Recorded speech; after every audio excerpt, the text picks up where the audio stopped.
আমার জাতি যদি একটা কাজ করত, শুধু ৫ নামাজ পড়ত,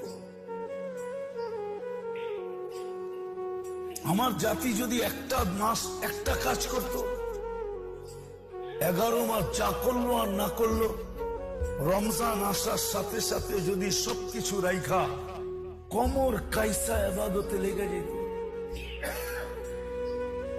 একটা মাস, কেন একটা মাস তো একটা মাস না।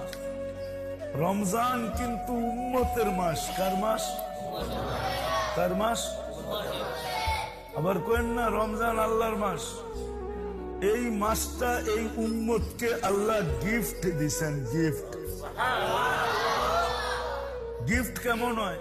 কেমন সাজান সাজাইছে, কেন না গিফট দিছে, সাজাইছে কেমন? এক নফল এক ফরজ, এক ফরজ 70 ফরজ, এক রাত্র 83 বছর,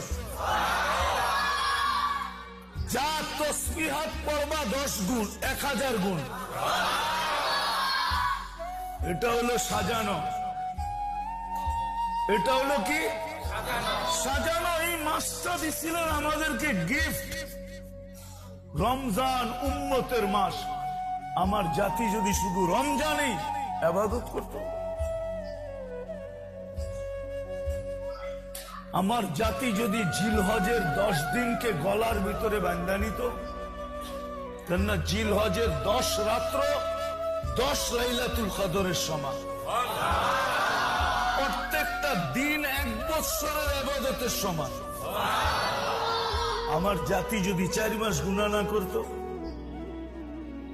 এই যে রজব, আল্লাহ তো নিষেধ করছেন ফালা তুযালিমু ফীহিন্না আনফুসাকুম, এই 4 মাসের ভিতরে তোমরা গুনাহ করো না। আমার জাতি যদি এতটুকুই করত, তো মেরে দোস্ত, আজকে আমরা নির্যাতিত, আজকে আমরা সুখ হারা, শান্তি হারা, আজকে আমরা সুখ হারা, শান্তি হারা, সারা দুনিয়ায় নির্যাতিত। আমরা 4 পক্ষ থেকে নির্বাচিত, এটাও জানি না।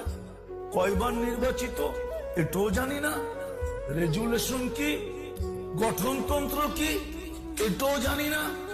কতটুক মানলে চলবে এটাও জানি না। এই জন্য পায়ে হাত দিয়া বলি, আসেন আজকের থেকে অঙ্গীকার করি, তওবা করে অঙ্গীকার করি।